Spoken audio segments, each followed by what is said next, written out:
कांग्रेस की general secretary Priyanka Gandhi ने कहा है कि महात्मा गांधी ने कहा था हुकूमत का काम गरीबों के आंसू पोंछना है, लेकिन आज मुल्क में उल्टा हो रहा है। गरीबों का जीना दो भर कर दिया गया है और मौजूदा हुकूमत गरीबों को नजरअंदाज कर रही है।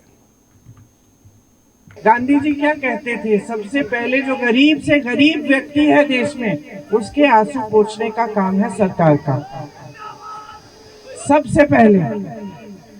और आज उसका एकदम विपरीत हो रहा है। आज गरीब महंगाई से जूझ रहा है। आप खुद जानती हैं, किसान खेती से कमा नहीं पा रहा है। आप सब मेहनत से अपने बच्चों को पढ़ाते हो, लिखाते हो, बच्चा परीक्षा पे परीक्षा देता है, पेपर लीक होता है, घोटाला होता है, और फिर भी अगर कुछ पास भी हो गया, नियुक्ति की सूची में नाम दिया गया, तो भी रोजगार नहीं मिलता उसे, क्योंकि रोजगार बनाने का काम किया ही नहीं है मोदी जी की सरकार ने। ये है आज देश की सच्चाई।